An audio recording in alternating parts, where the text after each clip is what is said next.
on iHeartRadio today, also AMFM, 247.com.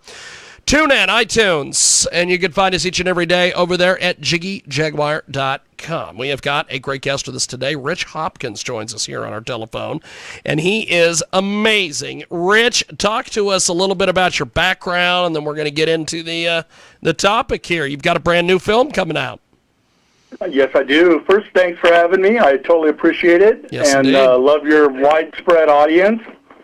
Awesome. Congratulations. Yes, indeed. Yes, indeed. Well, tell us about your background. Nobody gives two shits about me, man. We want to hear about you, brother. Tell us more. Well, I started in the film and TV business about 88. I moved up from North San Diego County, where I grew up in Del Mar, Encinitas area, and decided I wanted to, get into the entertainment industry, and moved up to L.A., green as could be, didn't know anything, just, started getting my way onto sets and kind of gravitate. I started wanting to be an actor, and then the more sets I was on and, seeing stunt guys doing their thing, I sort of gravitated towards that aspect of the business because I had a pretty strong action sports background and surfing and skateboarding and, doing all that stuff. And it just took a natural progression into, realizing, hey, I love doing stunt work. And, basically stuck around L.A. for a couple of years, getting my feet wet, learning the business. And then I ended up in Las Vegas. My mom lived out here, and I had a job opportunity with a friend of mine. And then I came out here and started meeting people in the business out here. And I realized there was a big void. There was no stunt people per se. I think the only stunt people really in Vegas were in the live shows like the Treasure Island, pirate show or the Excalibur jousting show. And, so I started my stunt company in 92 and took off from there. That's awesome. We have got Rich Hopkins with us today. He's got a brand new Nicolas Cage film, Sympathy for the Devil. And Rich is a supporting actor in the film, and he joins us today here on the telephone talking a little bit about his background and all sorts of different things.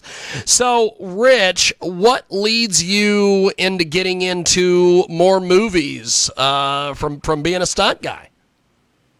Well, it's weird. Like I said, I started with the intentions of being an actor and then went into the stunt route. And because I did have some training and could deliver some dialogue, it kind of melded its way into stunts because every once in a while stunt guys will have a line or two. So throughout I've done little small parts here and there. And acting was always really intimidating for me, like all the dialogue and dealing with casting directors and all that. So I didn't really enjoy it in the beginning, but now it's come full circle where I'm used to working with, bigger names, higher caliber, and better actors.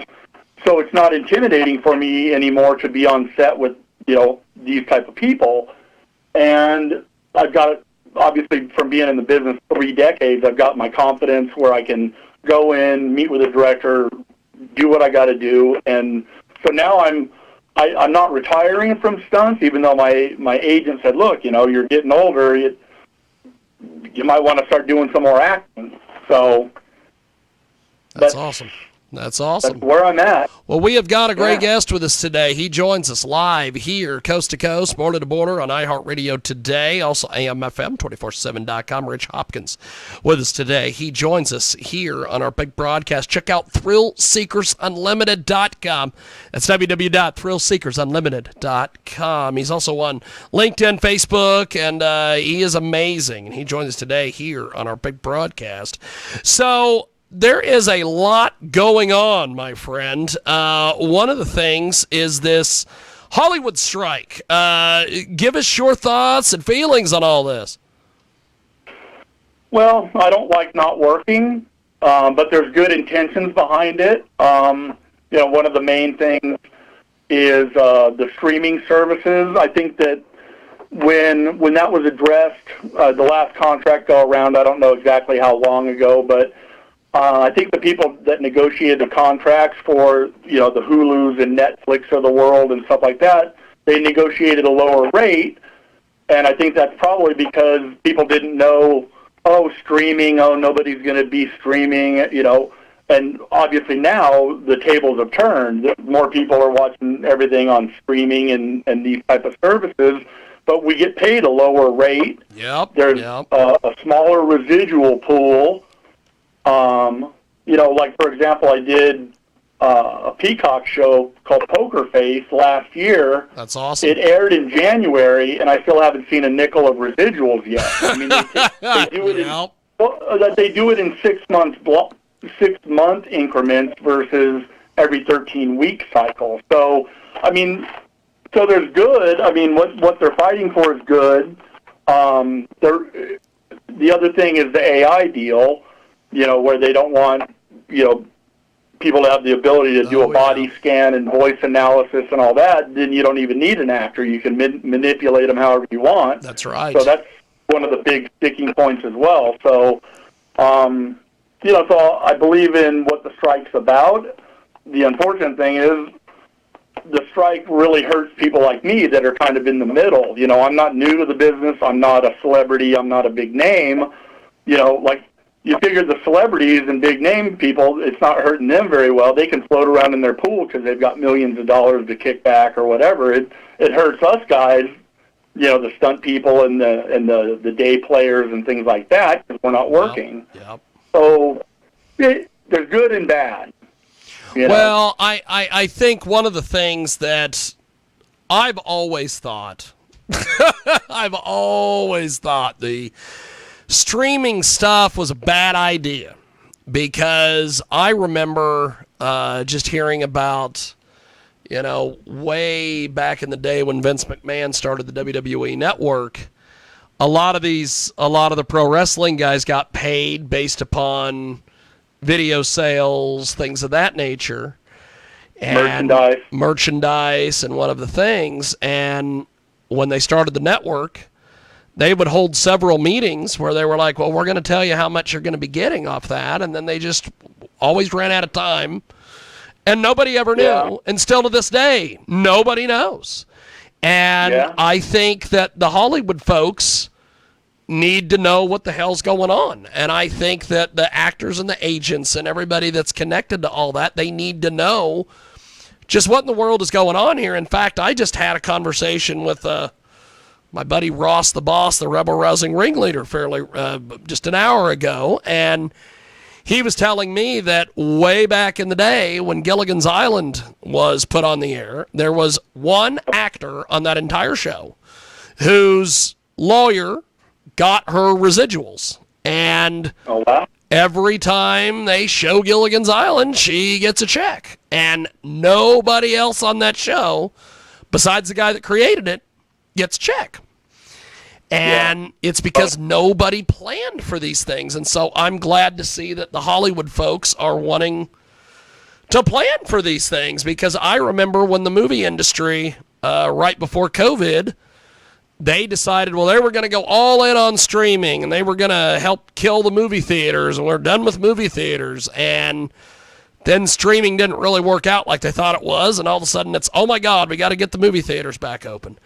And I agree. I think, you guys, whether you're, stunt people, caterers, whatever the hell, you guys need to be getting a check. It's just how it works.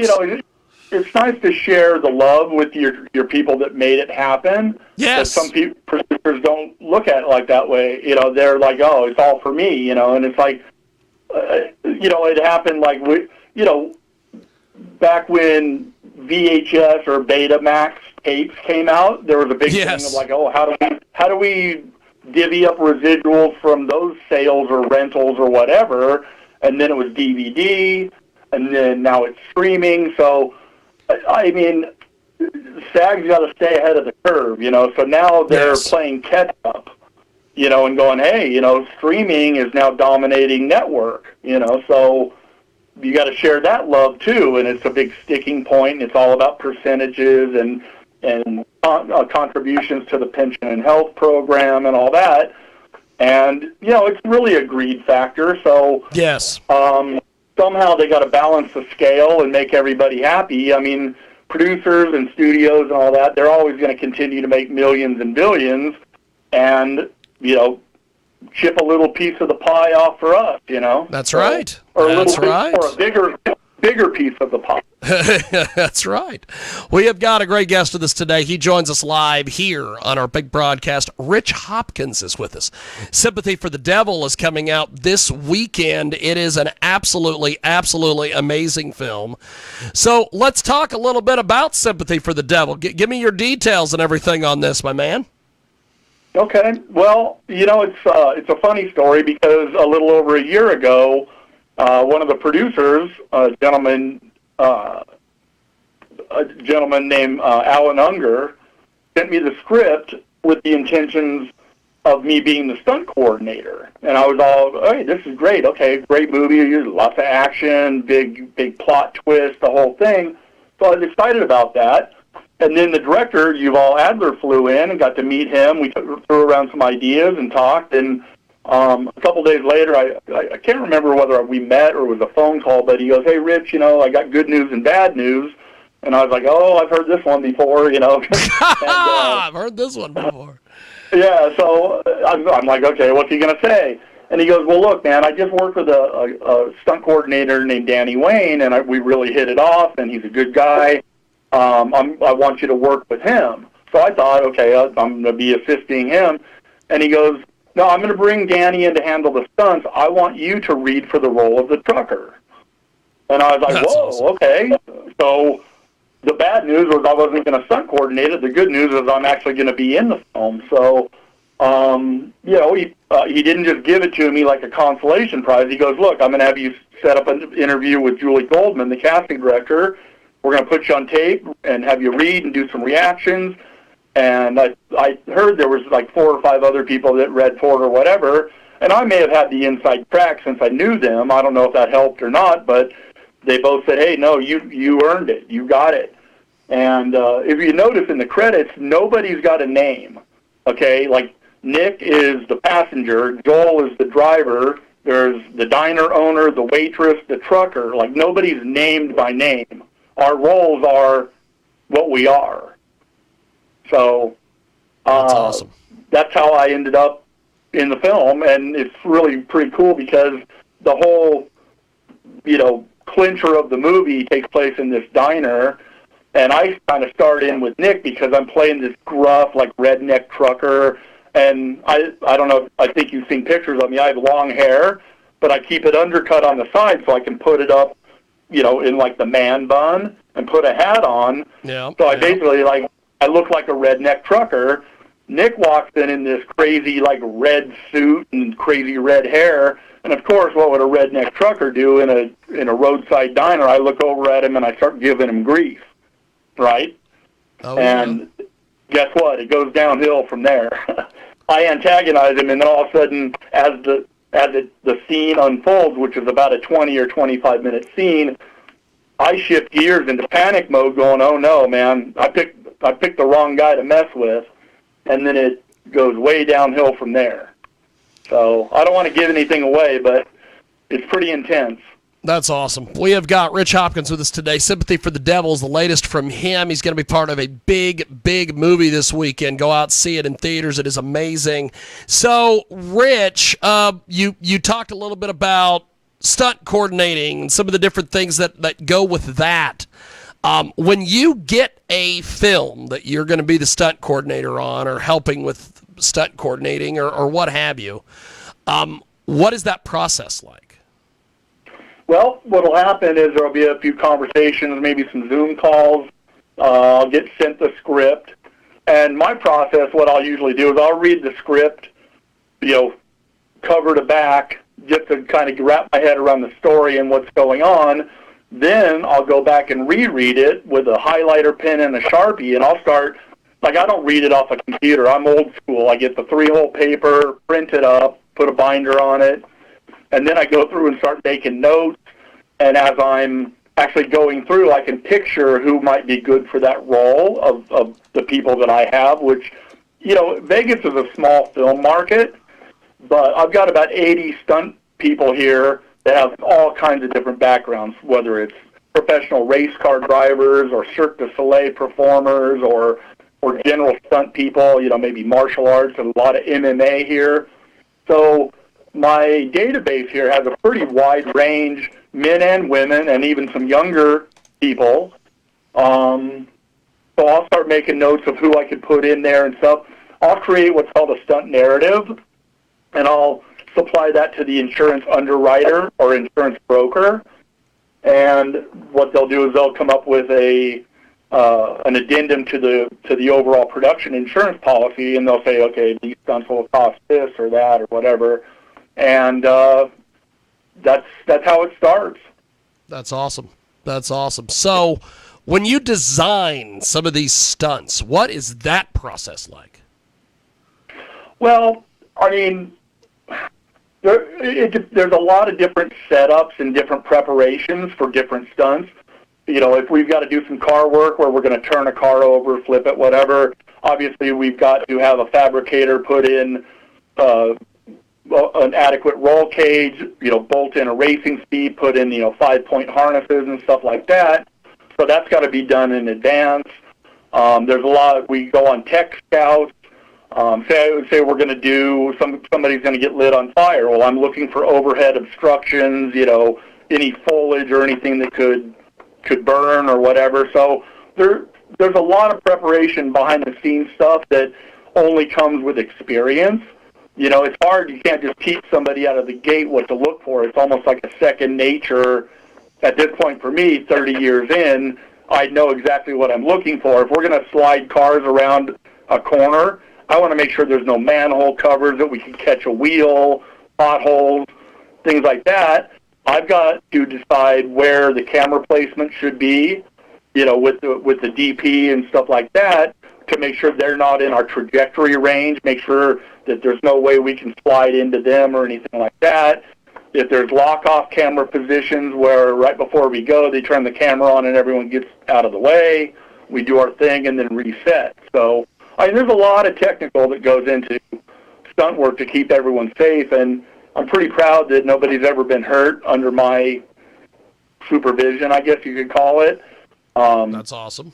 That's the key to me. I don't know if I'd be able to live with myself if somebody got hurt or killed, under my watch. Yeah. I take that pretty serious. That's a career ender right there. So we have got a great guest with us today. The fantastic Rich Hopkins is with us. Sympathy for the Devil is his latest project that he is in.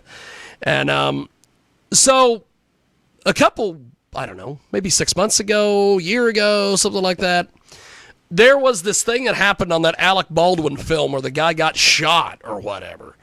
Is that a stunt coordinator thing, or since it's a ballistics gun type deal, does that fall with somebody else? Who's involved in something like that? Well, right after that unfortunately happened, my phone's lit up, hey, what's going on? And I actually did a few interviews with my take on what happened, which everything I said turned out to be pretty much true. To me, that fell completely on the armor. Okay. Oh yeah. And unfortunately, the young lady, her career is pretty much done. I don't know if she's going to get jail time or fines or whatever, but what turns out, and I wasn't there, so just going off of what I have gathered and gleaned from that whole deal, there was a breakdown in all kinds of stuff. It was like the perfect storm. They went out shooting the day before. I guess everyone had the day off. The armor, a young gal trying to be cool with everybody, said, oh, let's go shooting. Because they were using real guns, but they were using blank ammo. Now, when they went out shooting the day before, they were using live rounds, and somehow live rounds got commingled into the armorer's cart, which is usually a secured lockbox type of thing. So that was a huge mistake. It's unfortunate. The gal should not have even been there, because the first thing I did was I went on IMDb Pro and I looked her up, and I'm like, oh, wow, she's got like 3 credits. It turns out her dad, who I have not met, I heard he's a very well-respected armorer, and I gave a comparison in some of those interviews. I said, well, just because her dad was a well-known and well-respected armorer, and she may have been on set with him and trained with him a little bit, she wasn't ready to handle a feature film of that magnitude with that much, weaponry going on. I said, if we were following that train of logic, my father was a commercial pilot.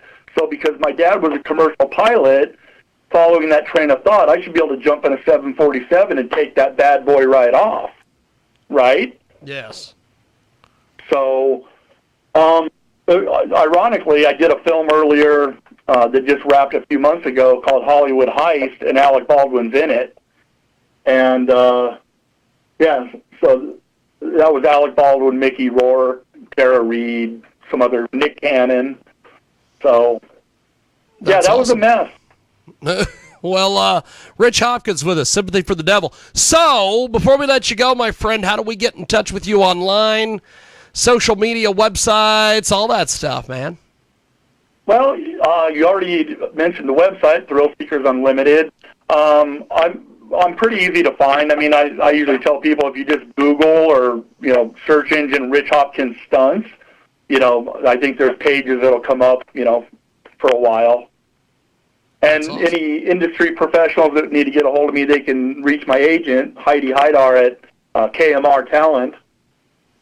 So Fantastic. if you got a job for me, give me a buzz. Call me or Heidi, and we'll take care of you. That's Anyone awesome. else that just wants to get in touch, shoot me a friend request, and I'll be happy to have you.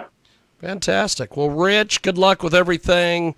This was an incredible treat here today to talk with you because you are fantastic, my man. I look forward to chatting with you soon. Have yourself a blessed day, and we will talk to you soon. Thank you, Rich. Thank you. It was awesome. Have a great weekend. Appreciate it, brother. We'll talk to you soon. There he goes. Fantastic. Rich Hopkins with us today. He joins us live here on our big broadcast, and we thank you for joining us today.